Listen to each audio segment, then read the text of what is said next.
காலையில இட்லி, தோசை, சட்னி, மத்தியானம் ரைஸ் இல்ல சப்பாத்தி, கொஞ்சம் தால், கொஞ்சம் பொரியல், தயிர். நைட்ல ஒன்லி டிஃபன் தான் டாக்டர். 2 தோசை, கொஞ்சம் சட்னி. இதுல புரோட்டீனே இல்லைங்க. புரோட்டீன் நம்ம டயட்ல எடுக்கலனா நம்ம எலும்பு தான் கொடுக்கும். எலும்பு எவ்வளவுதான் தரும்? 40 வயசு வரைக்கும் எப்படியோ எல்லாம் manage. women especially they manage. அந்த pre-menopause, menopause, post-menopause வரும்போது the bone just deteriorates. இருக்க புரோட்டீன் எல்லாம் கொடுத்துருச்சு. அதனாலதான் 45 வயசுக்கு மேல வலி இல்லாத யாராவது நீங்க பாக்குறீங்களா? ரொம்ப ஏர்லியராவே இப்ப வர ஆரம்பிச்சிருச்சு. Exactly.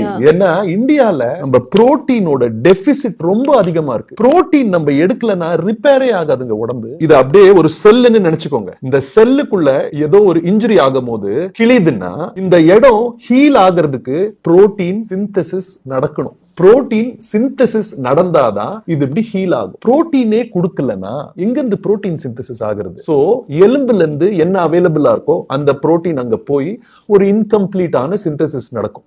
Quality of the cell will not be as good. the protein intake broiler chicken கூட சாப்பிட்டு நல்லா சமைச்சு சாப்பிட்டு you can fulfill. ஏன்னா it is a cheap source and it's a healthy source. தோலை மட்டும் சாப்பிடாதீங்க, அதுல ஃபேட் கண்டென்ட் அதிகம். மத்தபடி go for it. ஓகே. ஆனா இப்ப எல்லாத்துக்கும் இருக்கிற ஒரு டவுட் என்னன்னா, குறிப்பா பெண் குழந்தைகளுக்கு நம்ம பிராய்லர் சிக்கன் கொடுக்கவே கூடாது, அவங்களுக்கு ஃபேட் ஆயிருவாங்க, அன்வான்டட் ஹேர்ஸ் வருது, சீக்கிரமா ஏஜ் ரன் பண்ணிடுவாங்க, இப்படிங்கிற அந்த ஒரு விஷயங்களும் போயிட்டு இருக்கு. அது இதனால தானா இல்ல வேற ஏதாவது அவங்க பண்றாங்க? சோ நம்ம குழந்தைங்களுக்கு நம்ம தரக்கூடாதுன்னா ஆண் குழந்தைங்களுக்கும் நம்ம தரக்கூடாது, பெண் குழந்தைங்களுக்கும் நம்ம தரக்கூடாது. சரியா? பட் இங்க நம்ம கொஞ்சம் காமன் சென்ஸ் யூஸ் பண்ணுவோமே. சரியா?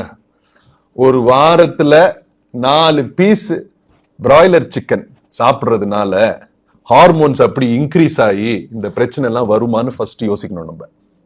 அது யோசிச்சாச்சா? செகண்ட், மத்த விஷயங்கள்லாம் என்ன? Sugar intake, refined sugars. குழந்தைங்க எல்லாம் இன்னைக்கு donuts, cakes, ice creams, KFC, fried chicken, burgers அந்த மாதிரி ஃபுட்ஸ் தான் சாப்பிடுறாங்க. அதனால சைல்ட்ஹுட் ஒபேசிட்டி வந்துருது. Eating habits are bad. Screen time, போனை பார்த்துட்டே ஏதாவது சாப்பிட்டுட்டு இருக்காங்க. ஸோ அவங்களோட மென்டல் ஹெல்த், பசி கண்ட்ரோல் ஆகிற தன்மை வளர்றதே இல்லை. ஏன்னா சின்ன வயசுல இருந்தே ஃபுல்லா ப்ரொசஸ்ட் ஃபுட்ஸே எடுத்துட்டு ஹங்கர் கண்ட்ரோல் சென்டர் ரொம்ப கன்ஃபியூஸ்டா இருக்கு. சாப்பிட்டுட்டே இருக்காங்க எப்ப பார்த்தாலும். இந்த மாதிரி ஃபேட் கண்டென்ட் உடம்புல சின்ன வயசுலயே இன்க்ரீஸ் ஆச்சுன்னா ஈஸ்ட்ரோஜன் இன்னும் ஒரு ஹார்மோன் இன்க்ரீஸ் ஆகும். அதனால ஏர்லி பியூபர்ட்டி வரலாம், இல்ல வேற சேஞ்சஸ் வரலாம்.